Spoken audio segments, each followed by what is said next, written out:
Say la ilaha illallah Muhammadan Rasulullah. La ilaha illallah Muhammadan Rasulullah.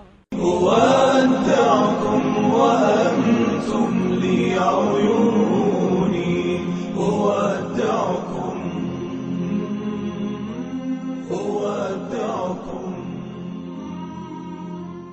الحمد لله والصلاة والسلام على رسول الله وعلى آله وصحبه ومن اهتدى بهداه وأشهد أن لا إله إلا الله وحده لا شريك له وأشهد أن محمدا عبده ورسوله أما بعد ربي اشرح لي صدري ويسر لي أمري واحلل عقدة من لساني يفقهوا قولي. أيها الإخوة الكرام, nous avons vu précédemment les critères de choix des amis ainsi que le nombre qu'il faut choisir. Et nous verrons aujourd'hui, Inch'Allah Ta'ala, les différents genres d'amis. Les différents genres d'amis sont au nombre de 4. Il y a 4 catégories d'amis. La première catégorie est celui qui t'apporte son aide et te demande de l'aide à son tour. Le second, celui qui ne t'aide pas et ne te demande rien. Le troisième, celui qui te réclame de l'aide mais ne t'aide pas en retour. Et le quatrième, celui qui t'aide sans te demander de l'aider. Le premier cas, celui qui prête et demande de l'aide. Celui-ci rend l'appareil et est équitable, car il s'acquitte de son devoir d'accorder son aide à son frère et réclame son droit d'être aidé par son frère en cas de difficulté. Il est pareil au prêteur qui aide dans le besoin et à qui l'on rend son dû lorsque l'on retrouve l'aisance. Il est donc louable et a du mérite pour l'aide qu'il apporte et il est excusable pour sa réclamation lorsqu'il a besoin d'aide. Celui-ci est le plus juste des amis. Celui-là est le plus juste des amis. Le deuxième cas, celui qui ne prête ni ne demande de l'aide. Celui-ci refuse son bien et épargne de son mal. Il n'est ni un ami sur lequel on peut compter, ni un ennemi que l'on peut redouter. Et au sujet de ce genre de personnes, Al-Mughira ibn Shu'ba radiyallahu anhu disait « Celui qui abandonne ses amis sera abandonné à son tour. » Qu'Allah nous en préserve. On ne peut blâmer ce genre de personnes car il ne cause aucun tort, tout comme on ne peut le louer. Pour quelle raison? Car il refuse d'accorder son bien. Ceci dit, lorsque nous nous retrouvons dans une époque où les liens et les relations humaines se sont corrompus, on doit plutôt louer ce genre de personne, celui qui nous épargne de son mal, cela même s'il ne nous apporte aucun bien. Al-Mutanabbi disait, nous vivons à une époque où celui qui s'abstient du mal est considéré parmi les plus bienfaisants des gens. Que dire alors de notre époque et du contexte dans lequel nous vivons, où les mœurs se dégradent chaque jour un peu plus que la veille. La troisième catégorie, celui qui demande de l'aide sans accorder la sienne. Celui-là est méprisable, il répugne et n'inspire rien de bon. On n'espère aucun bien de sa part et l'on craint son mal.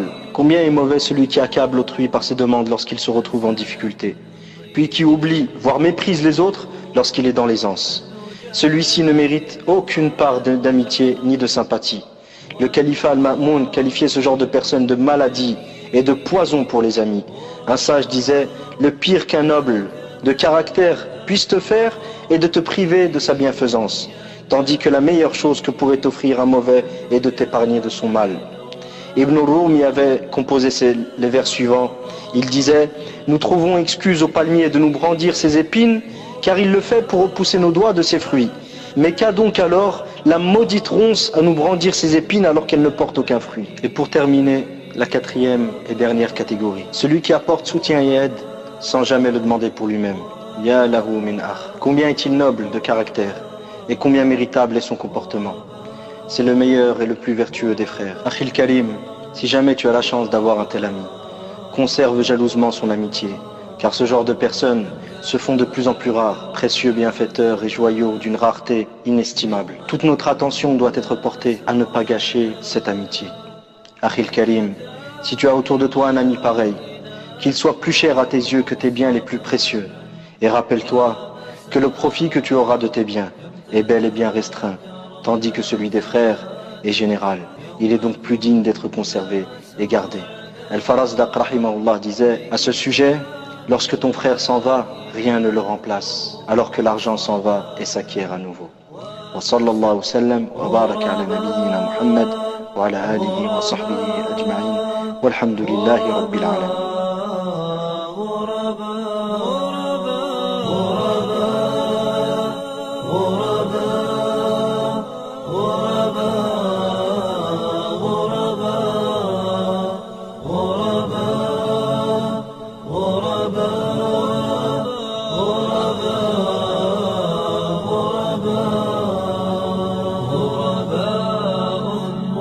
ولغير الله لا نحني الجباه غرباء وارتضيناها شعارا للحياة إن تسل عنا فإنا لا نبالي بالطغاة نحن جند الله دوما دربنا درب الأباء